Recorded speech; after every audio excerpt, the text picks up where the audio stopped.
मी doctor Atul Garg, government Bangur college Didwana. इसको अपने को ध्यान रखना है। अब गणित के अपन रह गए विद्यार्थी और इतनी लंबी चौड़ी चीज याद रखें तो ये तो थोड़ी समस्या वाली बात है। तो ये जो भी आया फॉर्मूला इसको और थोड़ा याद करने के हिसाब से इजी कर लेते हैं। तो थोड़ा सा और कुछ करते हैं इसमें। पुरानी मैथमेटिशियंस जो लगे हुए थे इस काम के लिए उनकी देखिए ना क्या किस तरह से फॉर्मूले को ढाला जा रहा है। जो चीज बाद में इतनी बड़ी हो जाती जो अपन ने शुरू में इतनी बड़ी मान ली, क्योंकि अपन ने a0 से लेके n तक के पद मान के इनका भी अगर इसको आप खोल के ठीक करने लगो तो मेरे ख्याल में आपके 8-10 पेज बढ़ जाएंगे बहुपद x का ऐसा बनाने में जो ऊपर लिखा था। अगर उस तरह का बहुपद बनाना चाहे अपन एक लाइन वाला तो इसको खोलना जरा, बहुत लंबा चला जाएगा। तो उस समय इस चीज का फायदा अपने को यहां आके मिलेगा। इसको भी थोड़ा इजी कर लेते हैं, क्योंकि मैथ्स तो सारी यही है कि सरल से सरल बना लो। बस संकेत जरूर रहते हैं मैथ्स में, जिससे थोड़ी सी जो मैथ्स नहीं जानता उसको प्रॉब्लम हो जाती है, सांकेतिक हो जाती है वो। बाकी इजी तो रहती है फिर कैलकुलेट करने में। तो यहां पर अगर अपन x minus a over h इसको u मान लें और x minus a over h as u, तो x is equal to a plus u h लिख सकते हैं। अब कई जगह एम एच भी लिख देते हैं, कई जगह एन एच भी लिख देते हैं, पर u आगे तक u चलेगा अपना तो u लिख लेते हैं, आगे इजी रहेगा। तो p n a plus u h का मान निकाल रहे हैं। और आप चाहो इजी करना चाहो इसे m मान लो, अभी बाद में आगे u करेंगे तो करते रहेंगे, अभी m मान लो आप। तो ये एम एच तो a प्लस एम एच का मान, x की जगह a प्लस एम एच होगा, ठीक है। तो ये आ गया एफ ए प्लस m, और इसको मैं c1 लिख देता हूं सीधा, डेल एफ ए। अब ये जो मान है x माइनस ए, तो x minus a over H और x माइनस ए प्लस एच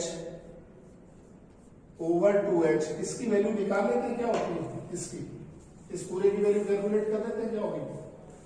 तो ये तो हो गया m, और इसको अपन x की जगह लिख दें तो x की जगह लिखेंगे a प्लस एम एच। तो ये a plus m h minus a minus h over 2h। तो ये आ गया m, a से a कैंसिल हो गया, h कॉमन लेके कैंसिल कर देंगे तो m माइनस 1 बटे फैक्टोरियल 2। तो ये mc2 भी लिखा जाता है, तो इसे mc2 डेल स्क्वायर है। फिर अगला पद अब अपने को कैलकुलेट करने की जरूरत ही नहीं है, आप हर एक बता सकते हो क्या आएगा अगला पद, mc3 डेल क्यूब है। फिर अब फॉर्मूले को अपन चाहे जितना एक्सपेंड कर सकते हैं, नहीं कर सकते, बस ये फॉर्मूला बन गया Newton Gregory forward interpolation formula, where m is equal to x minus a over h. ये साथ में लिखना है, यहाँ m जो काम में ले रहे हैं वो क्या है, वो ये साथ में लिखेंगे, ठीक है ना। तो ये था Newton Gregory forward interpolation formula.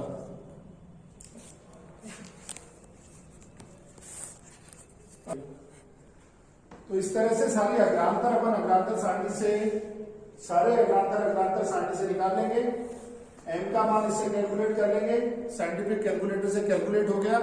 और इसको याद रखना बहुत जरूरी है इस फॉर्मूले को, क्योंकि आगे वाले जो चैप्टर हैं संख्यात्मक अवकलन, संख्यात्मक समाकलन वगैरह के जो फॉर्मूले जितने भी अपन निकालेंगे वो सारे फॉर्मूले इसी फॉर्मूले से डेराइव होंगे, आएंगे भी।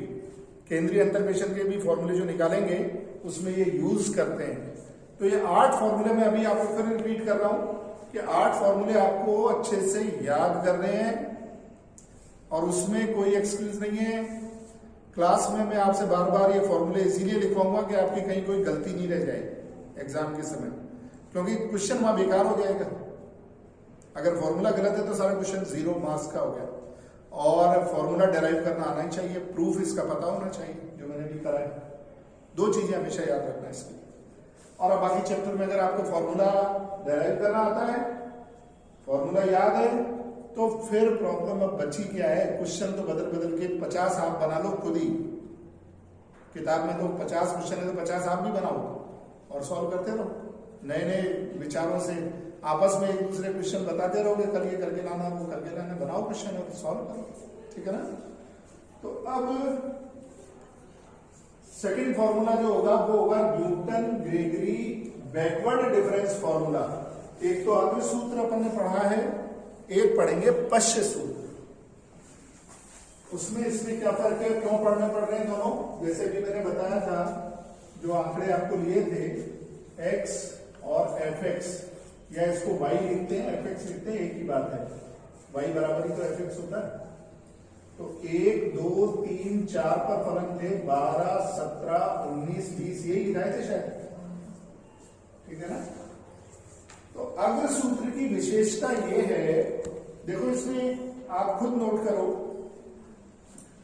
1 और 2 अपन यहां पर अंतराल का अंतर एक ही है, 1 2 3 4, वेरिएशन यहां अलग है, यहां समान अंतराल नहीं है, यहां पर अंतर 5 का है, यहां पर अंतर 2 का है, यहां पर अंतर 1 का है, और फिर हो सकता है 8 का अंतर आ जाए 5 पर, तो वेरिएशन यहां है।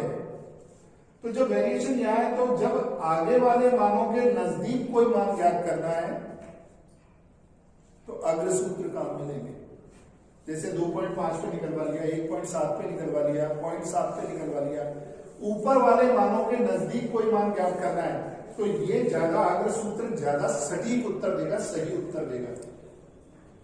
अगर पीछे वाले मानों के पास में कोई जैसे 3.5 में मान निकलवा ले और आप अग्र सूत्र लगा रहे हो, अग्र सूत्र में आपको देखो दिख रहा है एफ ए और इसके अग्रांतर यहां पड़े होंगे सारे, del f a, del square f a और डेल क्यूब एफ ए, यही तो बताया था आपको, सारे अग्रांतर एफ ए की तिरछी लाइन पर होते हैं। तो आप वेरिएशन तो यहां का मान में ले रहे हो और मान निकाल रहे हो यहां का 3.5 पर, तो उत्तर उतना सटीक नहीं आता है। तो बैकवर्ड इंटरपोलेशन फॉर्मूले में क्या होगा कि जैसे यहां मान ज्ञात करना है तो ये पश्चांतर वाली वैल्यू जो होती है ना, ये वाला इसके आगे के पश्चांतर वो काम में आएंगे, तो यहाँ का वेरिएशन सही काम में आएगा उसमें, इसलिए वो ज्यादा सटीक उत्तर देगा। तो आगे वाले मानों के बीच में कोई मान ज्ञात कर रहा है, अंतर्वेशन कर रहा है, न्यूटन ग्रेगरी अग्र सूत्र, बाद वाले मानों के बीच में कोई मान ज्ञात करना है, न्यूटन ग्रेगरी पश्च सूत्र, बीच वाले मानों के पास में कोई बीच में मान ज्ञात करना है, तो वो चौथा चैप्टर है आपका केंद्रीय अंतर्वेशन सूत्र। 4 सूत्र है वो केंद्रीय अंतर्वेशन, वो यहाँ के मानों में यहाँ क्या वेरिएशन है इसी के ऊपर नीचे घूम के उत्तर बता देंगे। तो सटीकता के लिए कर रहे हैं, क्योंकि मैथ्स हमेशा परफेक्ट परम सत्य बोलती है, तो ये अगर उत्तर अपन दे रहे हैं तो फिर सत्य होना चाहिए, फिर ऐसा नहीं कि कैलकुलेशन तो कहीं से भी कर रहा है और उत्तर कुछ भी बना दिया तो यही आता है साहब, ऐसा नहीं चलेगा। तो अब आता है बैकवर्ड इंटरपोलेशन फॉर्मूला, उसको भी डिस्कस करेंगे। इस फॉर्मूले में ये जो मैंने आपको क्वेश्चन दिया है, इसमें मान लीजिए मान कहा गया है कि x इज इक्वल टू 8.5 पर मान बताइए y कितना होगा। तो Newton Gregory forward interpolation formula जो अपन ने बना रखा है, ये रहा, इस फॉर्मूले को अप्लाई करना है। तो इसके लिए पहले अग्रांतर सारणी अपन बना लेते हैं। तो del y, del square y, del cube y, ये सब निकालें और ये भी अपन देखें कहां तक निकालें। यहाँ 4 मान दिए गए हैं, तो बनने वाला बहुपद कितने घात का होगा, 3 घात का होगा, जिसका तीसरा अंतर अचर और चौथा अंतर शून्य। तो आप 3 तक ही लिखो, फिर चौथे के आगे क्यों लिखो, पता है तो सारी बातें। ये इसीलिए फंडामेंटल पहले टॉपिक में सारी बातें आपको बता दी गई, इसीलिए बताइए सारी फर्स्ट टॉपिक में कि आपको क्लियर रहे सारी बातें। पहला टॉपिक है, इसीलिए कि आगे तक क्या काम में आएगा वो पहले ही पढ़ लेते हैं। तो ये अंतर 17 में से 12 गए 5, ये 2, ये 1, फिर अंतर निकाले -3, -1 और ये आ गया -1, -3 +3 2। अब ये एफ ए है तो इसके सारे अग्रांतर यहां होते हैं। लाइन मत खींचना, ये लाइन खींचनी नहीं है अपने को, केवल बताने के लिए, आपकी सुविधा के लिए शुरुआत है इसलिए बता रहे हैं। ये डेल एफ ए है, ये डेल स्क्वायर एफ ए है, ये डेल क्यूब एफ ए है। फॉर्मूला ये रहा, इसको अप्लाई करते हैं।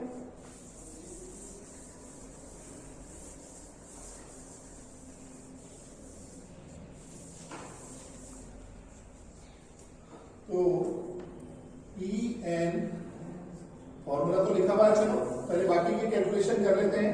ये है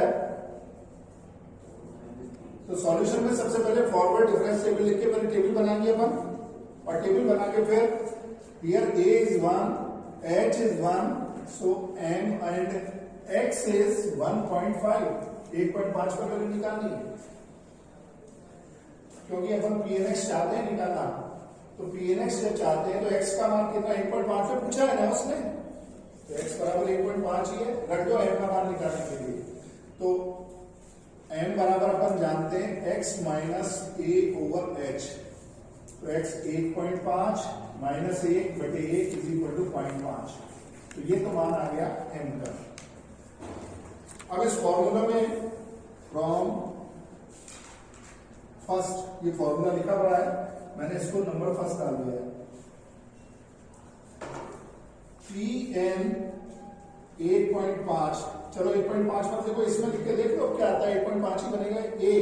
a का मान 1, m 0.5 इंटू 1, ये कितना बन गया 1.5 ही तो बना, इज इक्वल टू, अब देखो एफ ए ये रहा 12 प्लस एम सी 1 0.5 माइनस 1 है 0.5 C1 तो 0.5, डेल एफ ए, तो डेल एफ ए का मान है 5 प्लस एम सी 2 तो 0.5